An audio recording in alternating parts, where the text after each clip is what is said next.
Macrus Spears, former defensive lineman in the NFL, on the Browns' rookie quarterbacks. Here's the thing, man. I look at these two young quarterbacks they took in Dylan Gabriel and obviously Shador. You think about Flacco with his probably mastery of what they want to do offensively by being there the longest. Kenny Pickett obviously is one of those quarterbacks drafted first round. They want to see what he is. But to your point, Graz, a four-way competition is the best thing that it needs to be going into training camp. Because what you want to see from rookies is a mastery of the playbook. Can they play with confidence? Can they play with rhythm and timing?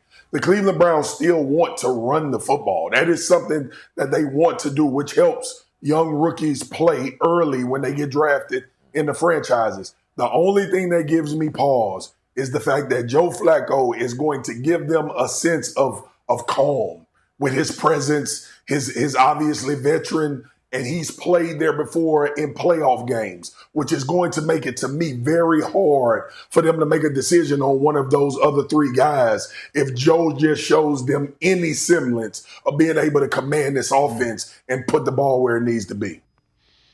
And Spencer, here's the thing. The reason I bring that up, not to necessarily talk about the rookie quarterbacks, I'm curious as your thought on this. They convince Myles Garrett to come back with $160 million over 4 years. You get Joel Bitonio to come back. Initially, they're going to put the guy out there that gives you the best chance to win football games until it becomes apparent that this year is kind of going sideways and they can't compete for a playoff spot.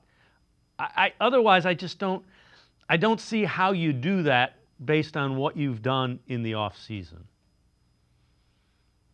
There's a lot of guys on this team, and I've talked about this a ton. Like, this roster isn't as bad, I think, as some are making it out to be because of a lot of the veteran presence on it. Myles Garrett, Denzel Ward, Joe Bitonio coming back. And not that I ever think the organization would flat out say, like, we're tanking, right? Like, that's just not a word that teams use. They can do things that maybe feel like tanking, but nothing that Andrew Berry has done this offseason to tweak this roster has felt like it's them outwardly just like tanking. Now you can make the case like they might try to mitigate winning if they start a certain quarterback that maybe if they pick a guy that maybe doesn't look good during the preseason or something like that. Like there's arguments to be made there, sure. But I still think to your point, like you're talking about veterans putting their bodies on the line week in, week out. And I also think too, like you can't fool those guys.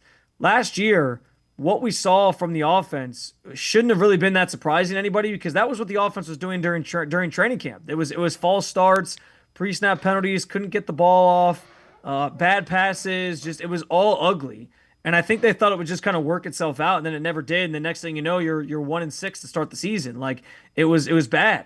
So like they can't fool those veterans. Those veterans are going to see who the best quarterback is, and they're going to have to pick that guy because you're trying to sell that locker room on, hey, we're trying to at least win early on in the year. We'll see what happens.